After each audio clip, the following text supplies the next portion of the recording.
Hello, everyone, and welcome to the first episode, the premiere, Henry, Yeah, premiere, right? of Of, the sequel. of the sequel. Yep. It's the What does that first mean, of the. Sean? It's the first of the second. No, it's not. It's this recording's being done on 13th of March. Happy Saturday! Yeah, season 2, Yeah. episode 1. How not to K-pop starts now. In a that was a weird fashion. So strap yourself in. I can imagine it only gets weirder from here.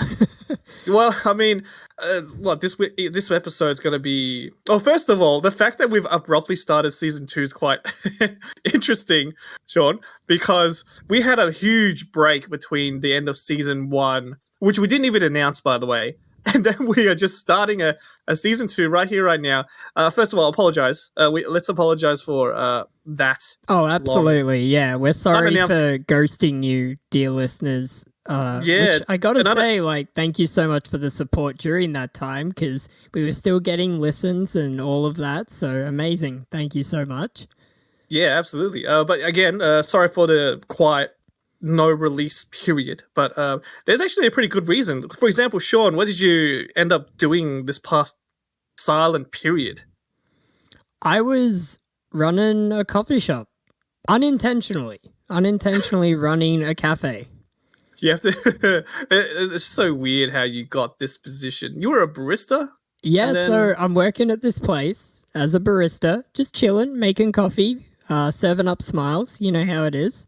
Yeah.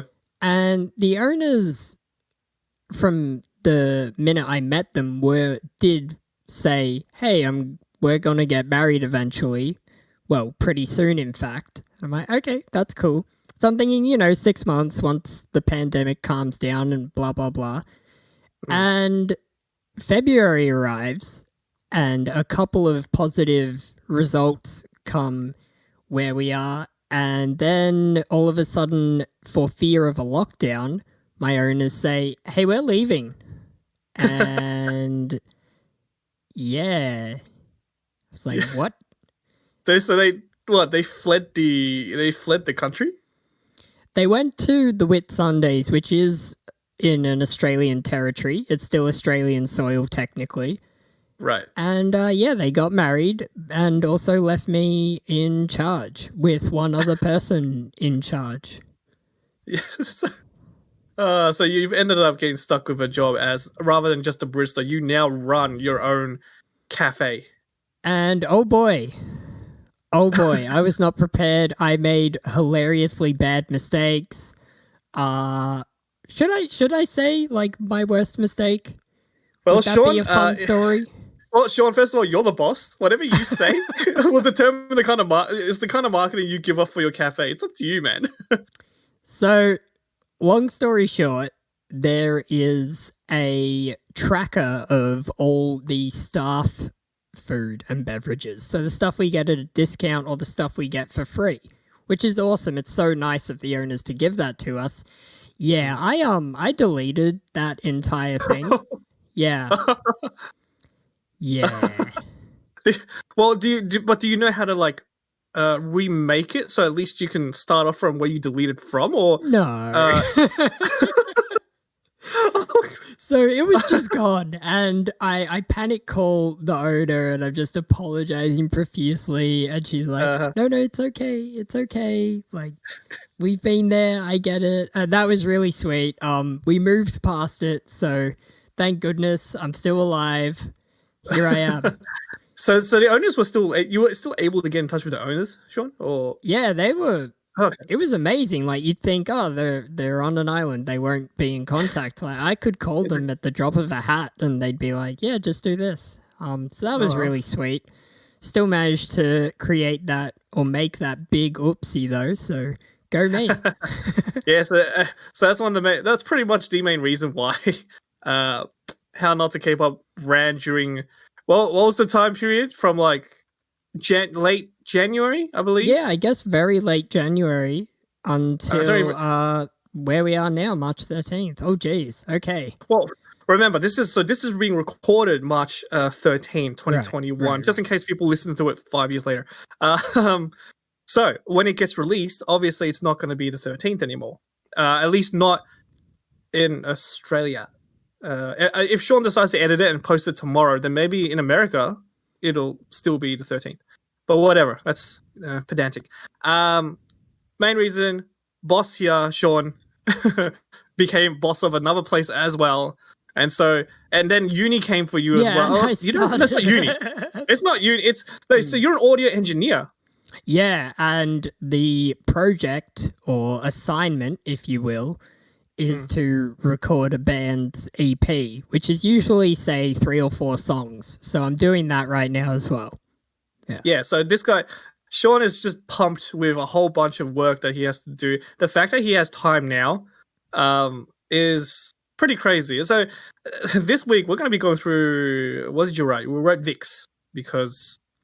Hell yeah, because a few things have been happening in VIXX's world, and I guess we'll give a rundown first of VIXX, just in case people don't know who they are, but they are legends. They've been around heading up to 9 years this year, and they are currently 5 members, but they were originally 6, which we'll sort of go into a little bit.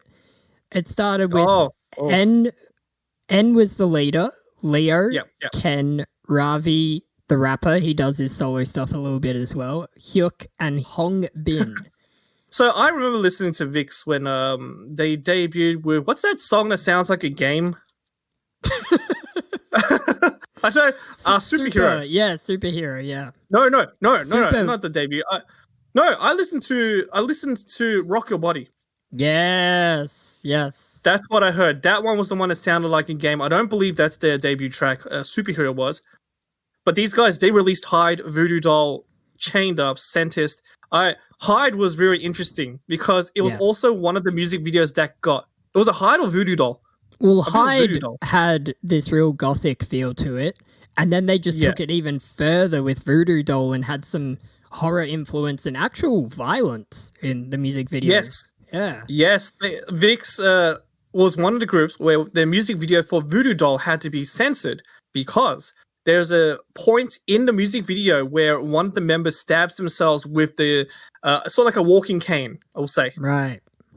Obviously, it's not a real stab. He puts it between, in his armpit. Right. So, but it looks like he's been stabbed, and they add the effect of blood. So that's too much for kids. So they had to censor that, and VIXX is one of those people. I really enjoyed Scientist. Yeah, I want to shout out Scientist because everyone slept on it as far as I'm concerned, and to me, it's one of the most underrated K-pop songs of the decade. Of the 2010 to 2020, easily. I love the genre for it. It was definitely different from all the other K-pop tracks and songs that were coming out from other groups. I don't even remember the kind of genres they use. It's hard. I don't know my music genres that well. I don't know stuff like rock, hip hop, R&B, pop, dance. But the Scientist utilized what? It was definitely R&B with a little bit of trap and a little bit of, I'd say, a dubstep kind of vibe, because it had these EDM kind of synths going on, but with a trap-ish beat. But then the vocal delivery was very much R&B. So yeah, I figure Scientist also had that bit of it's not funk, but or like ambient or sort of ambient or It sounded like it had a niche genre in it, but I can't. The genre name itself doesn't come up for me. But it sounds very smooth, relaxed, but it's dark, it's heavy. Right on. Like almost like heavy ambient dubstep, which actually used to listen to quite a bit. Yeah, so Scientist, great song. I definitely recommend it. That's Scentist. We all thought at one point it was called Scientist, and they spelled it wrong, but we're wrong. Sorry. Anyway, that's the basic history of VIXX that will be given out because... let's talk about more current stuff now. So absolutely. Hongbin, we noted, was a past member, but that was only recently that he left the group and left Jellyfish Entertainment, in fact, VIXX's parent company. And it's all because of these live Twitch broadcasts that he was doing. and he would do them as an extremely casual thing. So he'd have alcohol, he'd be lounging at his house and just be talking with his fans, which is amazing. It's such a great connection and it makes him seem like a real human.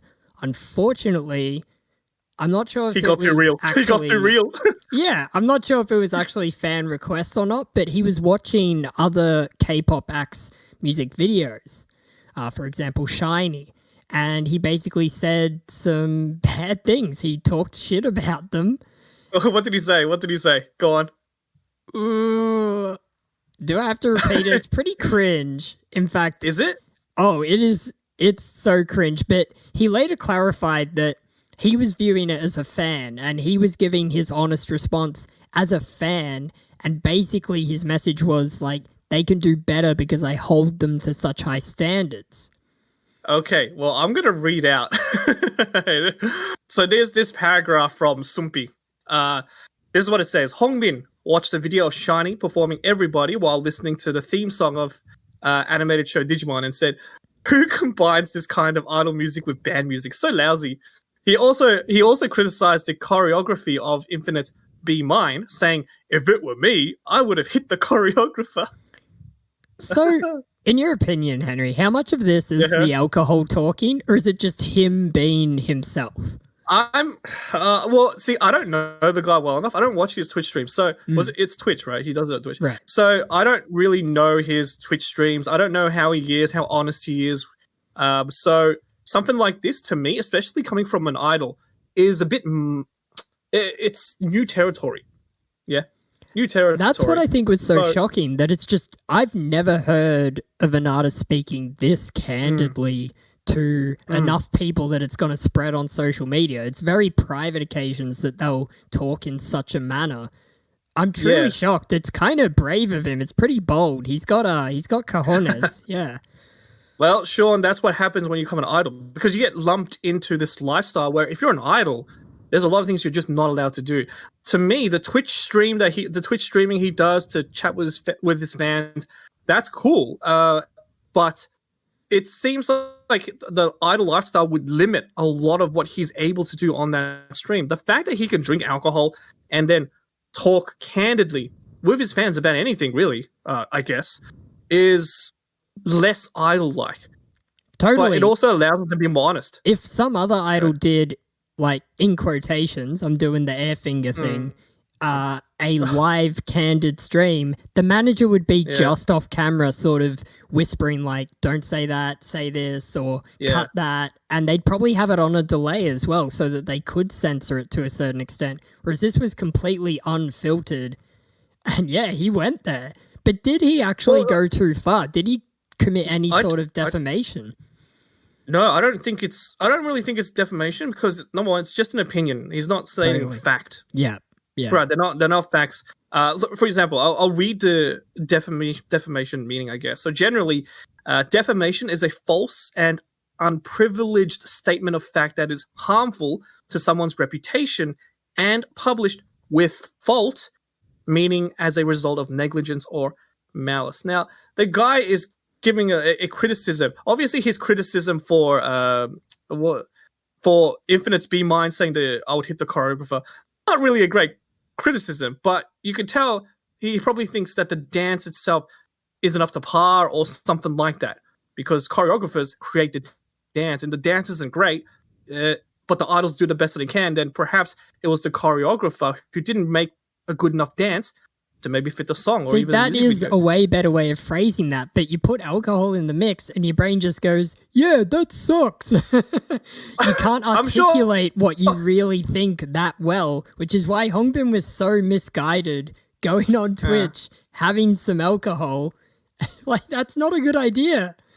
Well, I mean, alcohol more or less just removes your ability to it moves the line of what you allow and what you're comfortable and what you're not comfortable with. Yeah. So I'm sure if he didn't drink, then maybe he may not have said these criticisms, or he would still have said these criticisms, but they would have been in a more euphemistic or a nice sounding way so that way it won't offend as many people. Yeah, You know, totally. it could be like that. And Yeah, now so- here we are. Like, he had some alcohol. He said some things pretty harshly. Effectively got cancelled because he left. He left Jellyfish Entertainment. He left VIXX. Oh, after all that, he gave an official apology as well, which is on his Instagram, I believe. Yes, and that he is sincere in his apology. I do believe him when he says this. He definitely made a mistake. I think he'll definitely be back as well. Hold up. Is it really a mistake though? Do you consider it a mistake, Sean? Simply because of the way he phrased things, yes. And come on, man, like, Twitch and alcohol, do they mix? No. Yeah, but it's not really the alcohol that's the problem. It's more of what he said. Imagine he wasn't drinking alcohol, but he said those things anyway. These are opinions. It is entertaining. Right? I gotta say, it's good content. Yeah. It's very juicy. Yeah. So do you think he deserved that backlash and end up getting kicked out of, or leaving VIXX, let's say? Do you think he deserved all that? Yes, because he was phrasing things badly, and so he has to take the L. He has to. Yeah, but that's don't you think that's too big of an L? Remember, these are comments. These are comments. And suddenly he's kicked out of a group. But he's pretty old as well. As in, he should know better. I expect more of him. I hold him to a higher standard at this point in his life. And then you have the guy from Super Junior who gets into DUIs multiple times.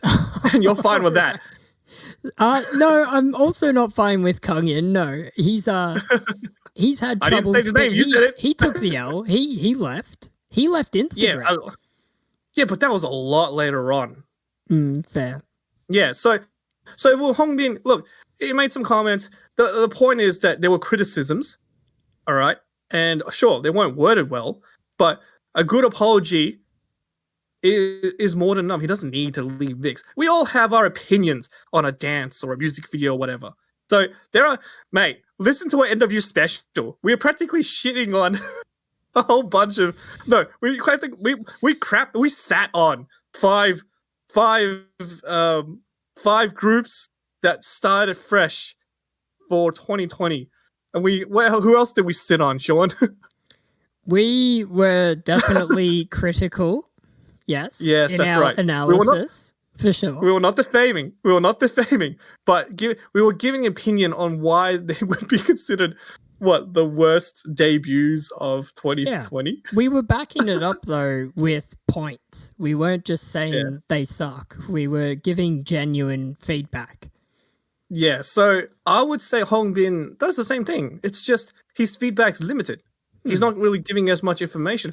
And you could attribute that to alcohol, or maybe that's how he is. Maybe he's not a good person anymore, whatever. But either way, what he's saying, if it were me, I would have hit the choreographer. A stupid way of saying it, but it means the dance didn't look that great to him in the worst way possible. It's criticism. Stupid wording, but criticism nonetheless. I don't think he was trying to defame them at all. So him getting kicked out of VIXX like that, that's too much. That's too much. Okay, VIXX's N, the leader.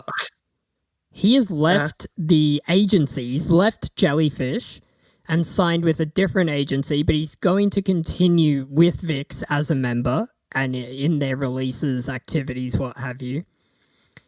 And also Ravi has parted ways with Jellyfish label.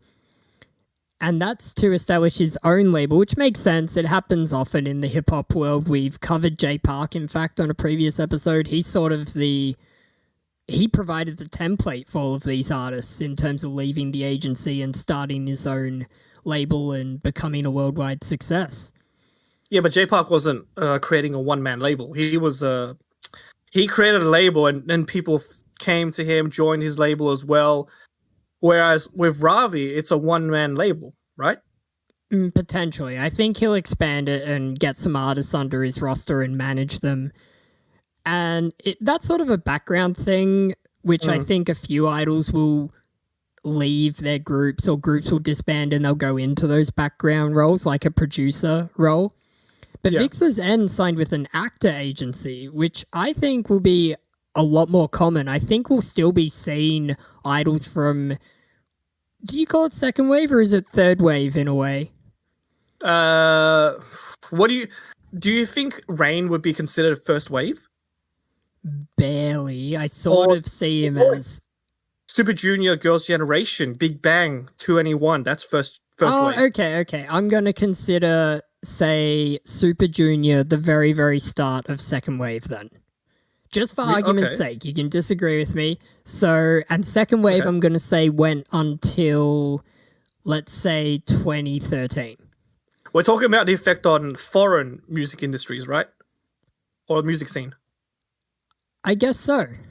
I suppose so. So I guess technically you could cut it into TVXQ's world success as first wave, then second wave is Gangnam Style, then third wave is what, BTS onwards? Maybe? You could cut it that way if you wanted to. If we're talking about reaching mainstream music, technically I'd say Psy. Oh, so Gangnam Style onwards? Yeah. Well, I disagree with that. Because it starts with I've forgotten his name. If I'm going to be a little less critical about it, then I'd say Super Junior, more specifically Girls' Generation, being first wave. Okay, then Psy's going to start being second. But it started with So Taiji back in 89 onwards.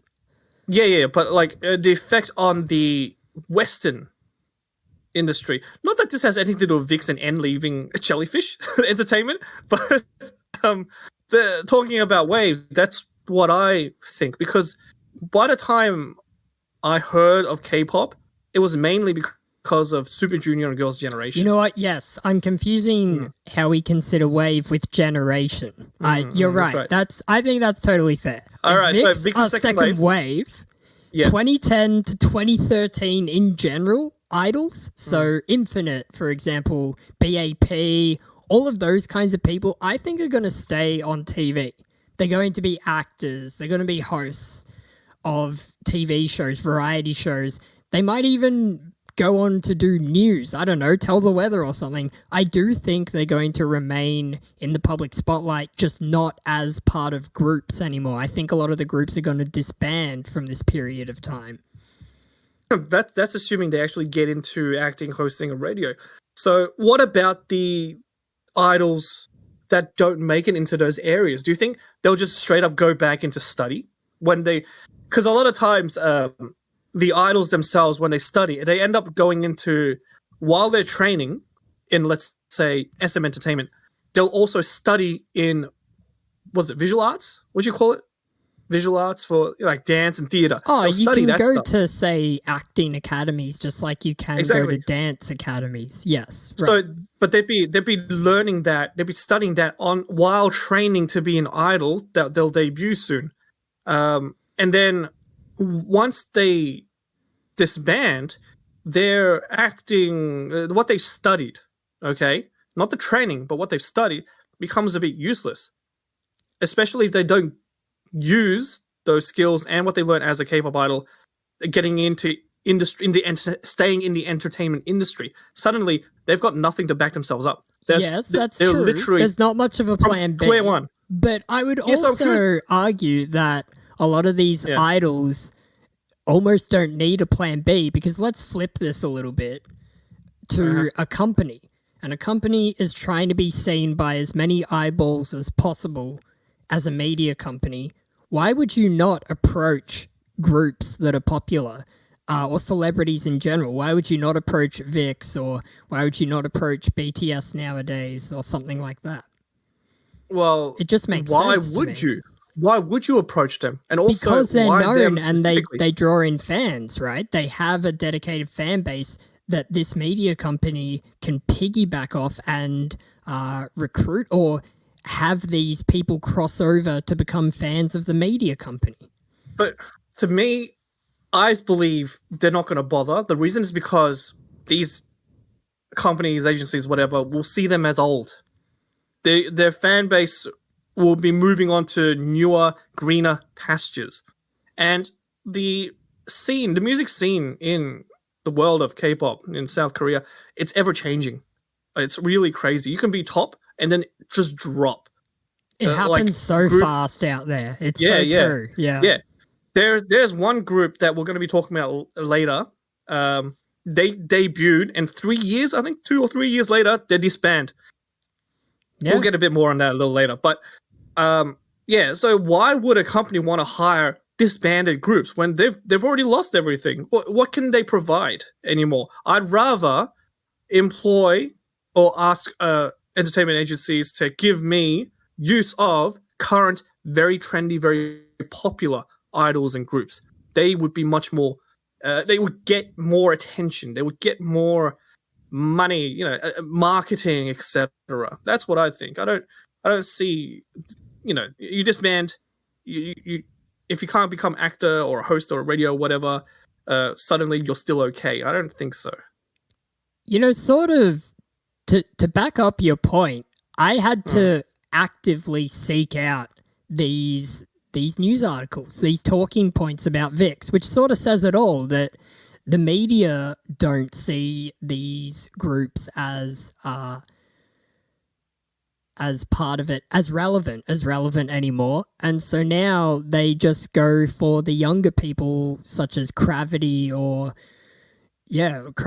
Onius, Esper. Yeah, absolutely. Yeah. So they get the most marketing. All the money is pushed onto them to really sell themselves and advertise and grab the young generation again. Right? That's what K-pop is aimed at, the young generation. So we're talking like early high school, from that age onwards.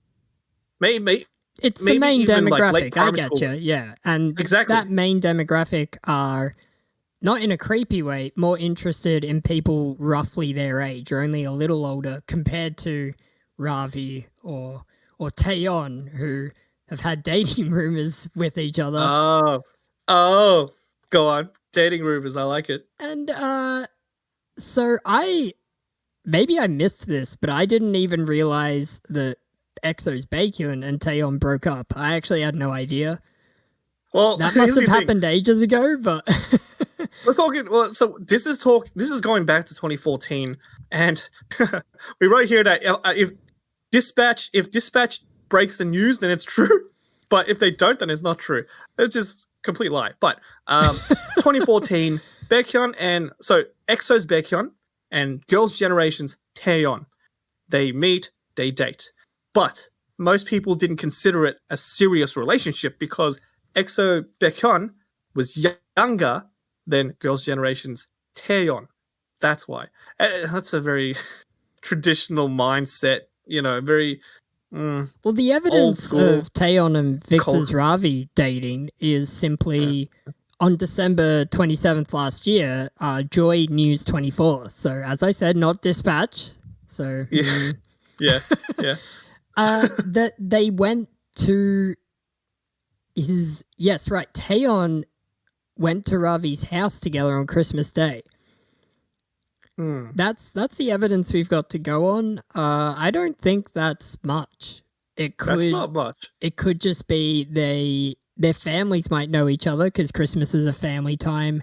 Maybe, Ravi and Taeyeon have actually known each other behind the scenes for many years, which is quite common. Like, Sugar knows Suran quite well and has even produced songs for her, but there's nothing going on with them, so, yeah.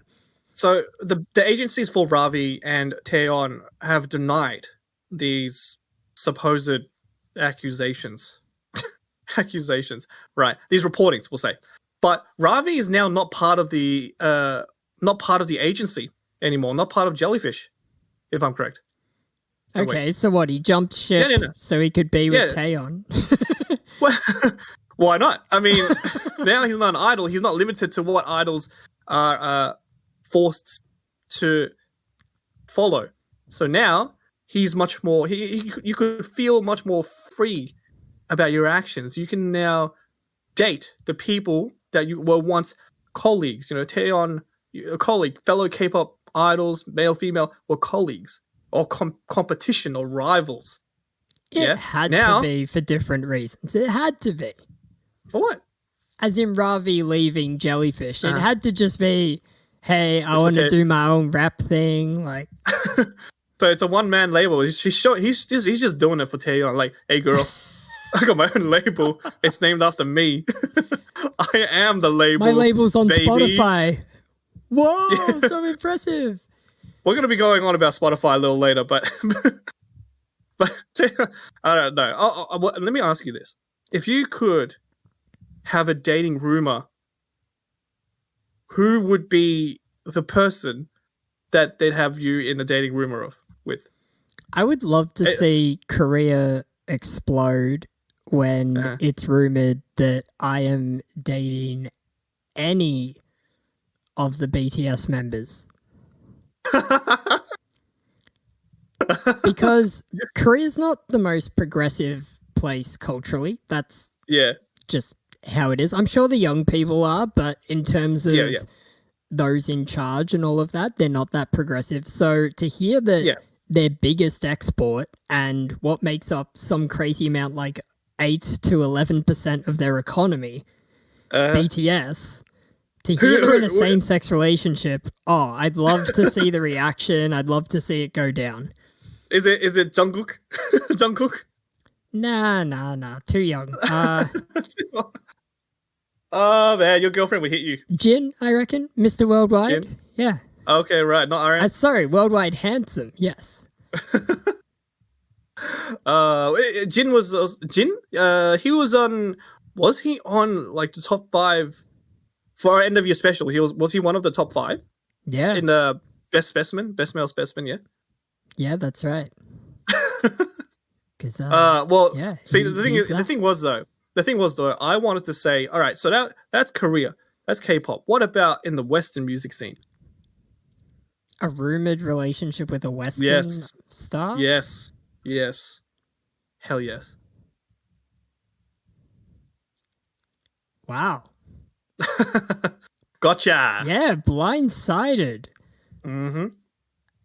I suppose just for the cred, it would be someone in the sort of upcoming hyperpop scene, whether that be Charlie XCX or someone in 100 gecs or something like that, or even the Troye Sivan, sort of. These are names I don't know.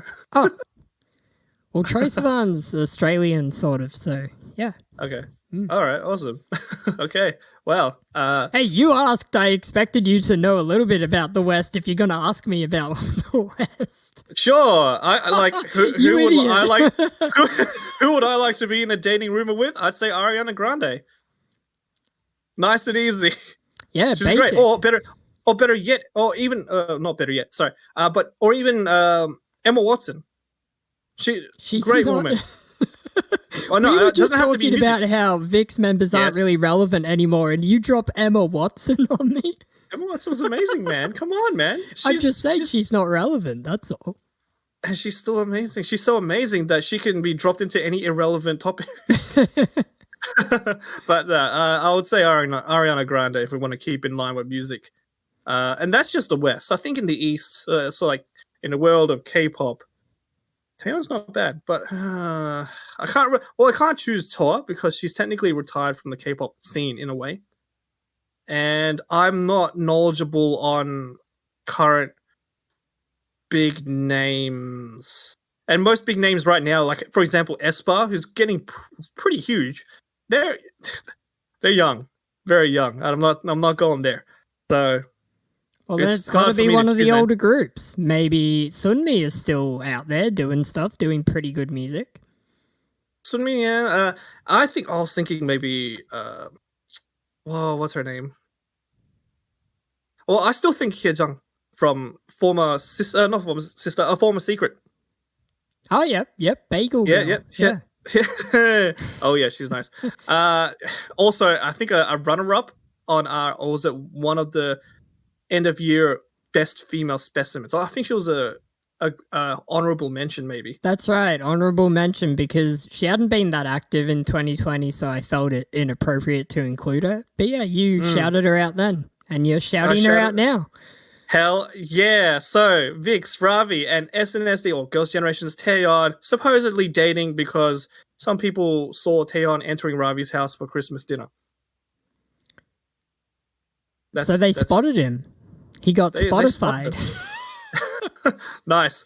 No, that's your second nice segue, right? So something that went down in the past couple weeks was Spotify removed a whole bunch of K-pop artists from their service due to a licensing agreement with Korean company Kakao M. The licensing agreement expired on March the 1st. And initially they weren't able to renew the contract, and so all these songs just went bloop. And these are songs from groups like 17, Monster X, artists like IU, Sunmi. We've got Hyuna. Hyuna's music was affected. Zico. All these super big artists just disappeared off the platform for Western people, at least. I think worldwide, yeah. Yeah. Some of these artists we actually talked about in our past episodes, season 1 episodes. AOA being one of them.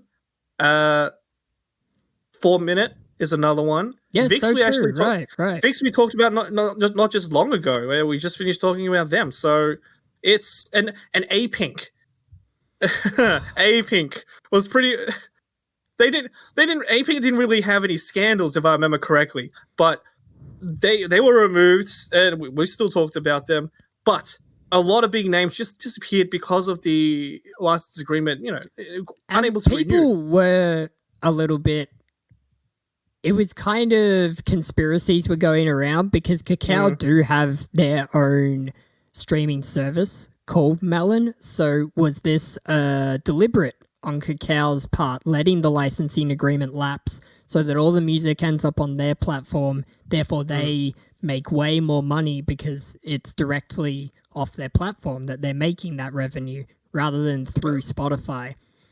Well, to me, whether it's rumor or not, I don't think it's that, like, if they really are using their own streaming service, I don't believe, unless they make Melon international, then it'll be a competitor to Spotify. Right on. Okay, right cool. On. Yeah. Oh, cool. Except Melon, we don't know much about the streaming service itself, Melon. We don't know if it's purely Korean music or if it streams other music from other countries. We don't know if it streams some songs from Ariana Grande or Doja Cat. Is it Doja Cat or Doja Cat? Yeah, Doja Cat. Right. Yeah, we don't know. We haven't actually given as much look into it. If it did, then I would say the rumors are true. Okay? If it wasn't, I believe not renewing the contract is a bit of an unfortunate situation. I can give you an example. My boss, my store manager, she listens to K-pop. She knows BTS. But when you talk to her about K-pop, she only knows what Spotify recommends on the playlist for K-pop. So if I ask her, "Oh, have you listened to this song that came out, a year ago by this group?" She'll go, "I don't know the group, but if you let me hear the song, then maybe I'll recognize it," because she just goes through Spotify. Yeah, right. Spotify's playlists are so powerful for what's known as discovery in, I guess, the marketing world. And discovery is literally fans basically being generated off discovering your music or discovering you exist. And Spotify's playlists was the way to do it because a lot of people, just like your manager, sort of casually listen to Spotify. Therefore, they're happy to just throw on a playlist of whatever they might be interested in that day and just play through it. And then if a song catches their attention, they'll look up what song it is. I personally don't use it that way, but yeah, so suddenly all these songs are removed from that ecosystem of discovery. That's the thing about K-pop. Most people, when they listen to K-pop, it's through discovery. Or someone told them, recommend it, and then they get curious and start clicking up stuff. Well, there's definitely two extremes. Of K-pop. Yeah, there's definitely two extremes, right? There's those who listen to, let's say, IU just day in, day out. Or there's those who listen to Zico and all related tracks day in, day out. But then you've got those who do just listen to random playlists, random groups, or they're constantly searching for the new releases. They're updated with all of the people winning M Countdown week after week, stuff like that. It's sort of two extremes. Yeah, you've got what I want to say is the fact that to find out about K-pop, you must actually search for it. you must go on YouTube and type Right. down, at the minimum, K-pop, or more specifically, the names of the groups. Most of them are Korean, and then they have to change it to English, or they're not hyphenated. They're letters and numbers that make up some word. Romanized, yeah, and they might be Exactly. funky. Like G Idol, Weird stuff. even they were on the list of artists affected. They've got the G in brackets. Yeah, and there's a hyphen between the I and the D, so it's a bit complicated. Whereas with Western music, you got the radio stations playing it all the time, so they're easy to search, and it's Western. YouTube is a Western company. Oh well, international, I guess. No, you're Western. right. They're American. So, they are an American company. That's a fact. So yeah. They pump out, they market the Western music scene, so it's much easier to find those tracks. You just click on music, most popular, new release, or trending, and you've got it. Most of it is there, and the recommended is all that as well. You don't need to you don't need to hack the internet to find out what is an Ariana Grande. K-pop, you kind of need to give a bit of search, because you can end up just scratching the surface, listening to tracks from groups. Some of them might not even be big names, or songs that aren't even great. Yeah. And go, I don't like K-pop. These songs are weird. And like, what songs did you listen to? Right. I use Puta Tuta, and you're like, that's a really bad song from IU, like a side B track on a remake CD, whatever, that just have to be recommended. So you need, having Spotify, just being able to have Spotify just give you a list of songs. Suddenly you're walking into a minefield of K-pop, and it's the best minefield you'll ever walk into. Yeah. Thank you for that advertisement of K-pop. Goddamn. Damn, yeah. Henry, Australian ambassador for K-pop. That's right. And I will happily take up that mantle. Oh, right. This story, because, yes, we're discussing Spotify removing K-pop. We got lost a bit there. It's being restored. It's back. All that music that we were saying, IU, Monster X, all of it, it's back now as of, roughly 3 days ago. So say March 10th, maybe. Yeah, okay, awesome, yeah. So, I see?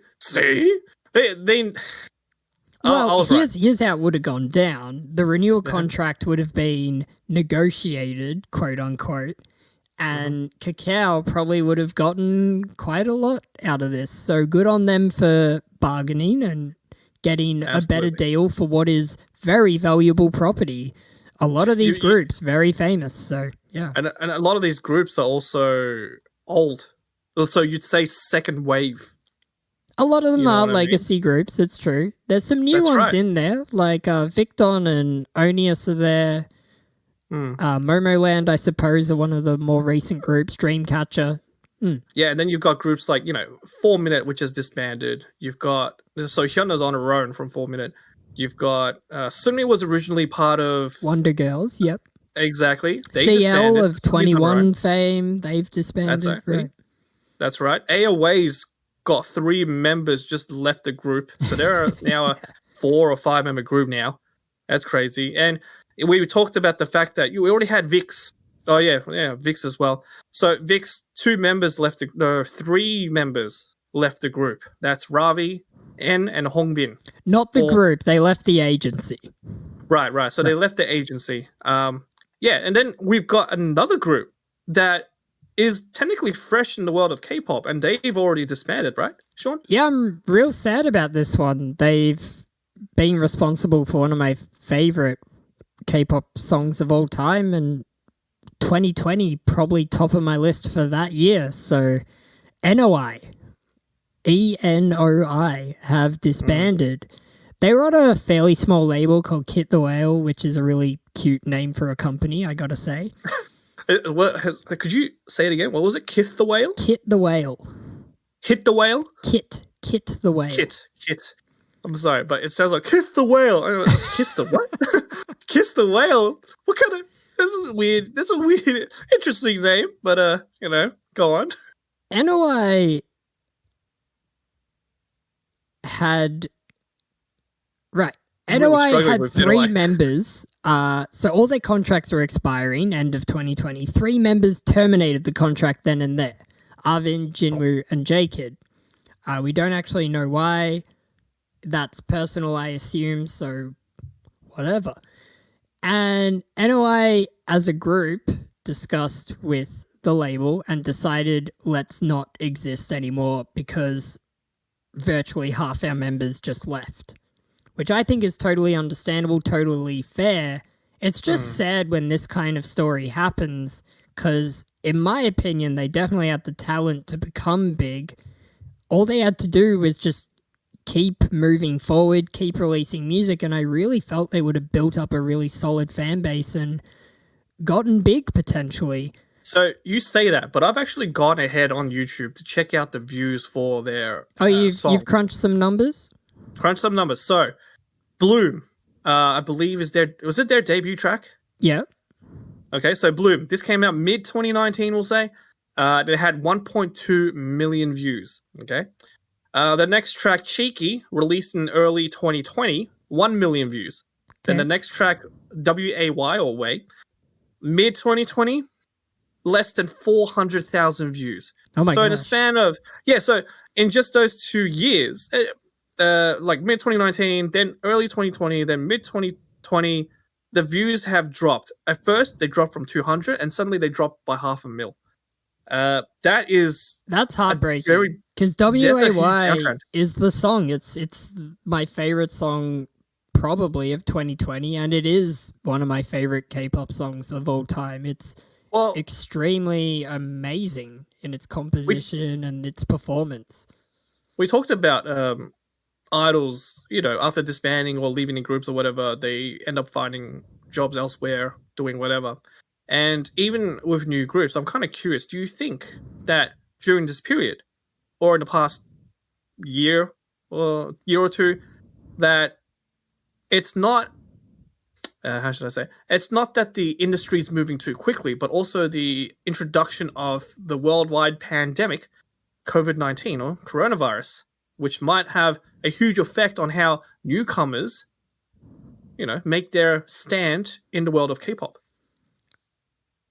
ENOi are victims of this pandemic. That's my opinion. That's how I feel about this. And the situation economically is what everyone's referring to as K-shaped, which effectively means the rich get richer and the poor fall even further into poverty. And so with that in mind, and ENOi's fan base being young people and K-pop in general, fan base being young people, I think these young people, it might be small, it might be subtle, but they might have less pocket money from now on, less money from their parents, or not be able to find that entry-level job to earn money to spend on these artists and to spend on K-pop. And if you times that by 100 million people, let's say, that is a real impact on all of these companies, all of these groups. Financially. Not just that, but the amount of the idol items, what do you call them? Merch? Yes. The amount of merch that each idol group, whatever, give off to their fans is, sell to their fans is crazy. You can have a shirt that comes in 10 variations. I bet you if BTS had a shirt in 10 variations, Sean, your partner Nicole would definitely have all 10. I'm guessing. And probably 10 more because her friend Celeste, would have the other 10. So it's a lot of money being made there. Merch is hella expensive from what I recall. So that's the other thing. Yeah, and you're right. Nicole has a few things, yes. A few BTS items, for sure. So if you're not getting the income, especially for the market or the demographic that K-pop is generally marketed to, at least in South Korea, then they're not going to be able to make that money. No matter how much money the company spends on the idols to get them out, the general population, or at least the demographic that they're marketing to, won't have enough of an income to keep up with it. So there's just going to be a loss of money, and then companies will not be able to. Will see that marketing with merch, at least, that brings a lot of money back in, isn't worth it because it's not bringing the same amount of money or more money back anymore. So it's a waste. And then marketing is just going to be what teasers and music videos, YouTube, which you don't need to pay for. Really, you don't pay to post on YouTube. That's free. So eventually, they're not making money back. Well, group disbands, and I'm sure the members of ENOi, is that ENOi? ENOi, yeah. ENOi. So the group, the three members probably looked at the trend as well and noticed that it's just not going to work. It's really not going to work. 400,000 views. This is, by the way, it was released. WAY or Way was released mid 2020. Right now, as we're recording this, 2021. I'm going to search it up. Okay, I'm going on YouTube. I'm going to search up ENOi w.a.y. All right. Right now, on 1DK, they have 368,000 views. And it was released 7 months ago from this date. So today is the 13th of March. 7 months ago. So in a 7-month period, they've only gotten 368,000 views. That's a hell of a drop. And most groups, when I see a number like that, most people, when they see a number like that on a music video, they're going to skip.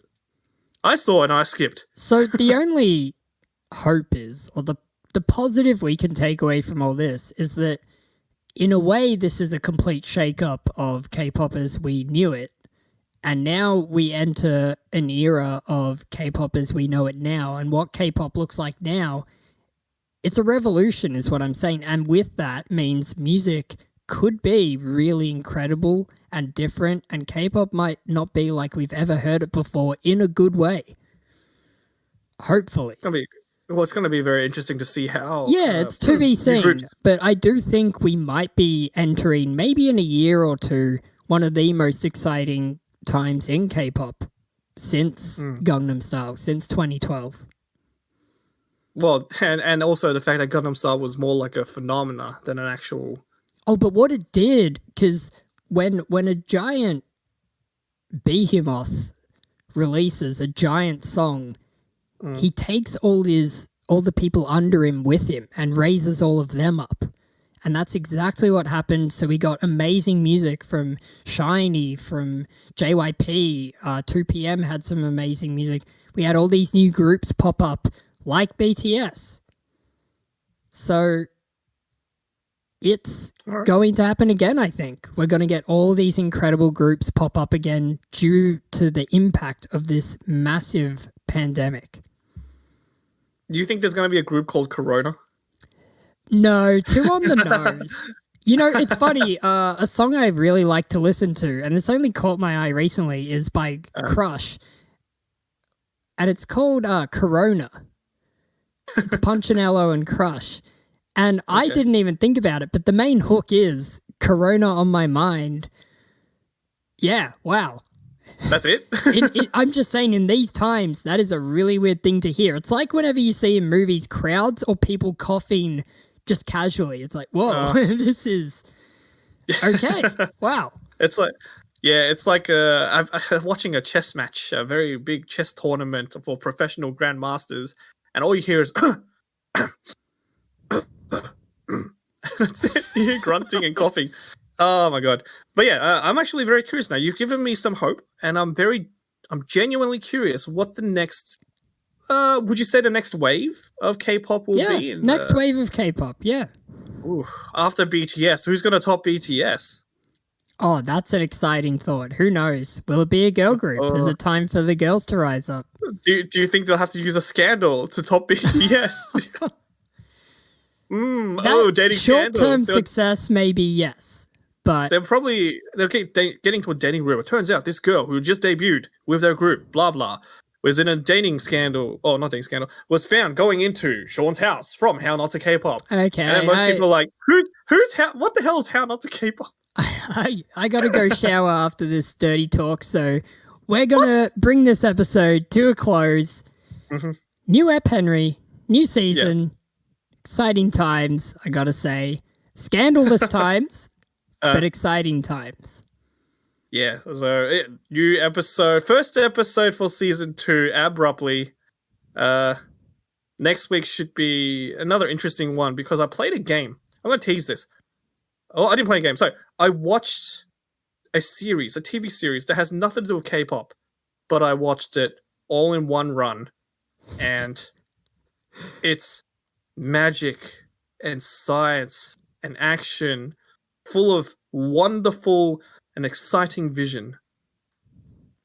That's all I'll say. And what is it, you ask? You're gonna have to wait till next week. That's how it is. Ba-boom. Bam. Rate, review, follow at SeparatorProd, Instagram.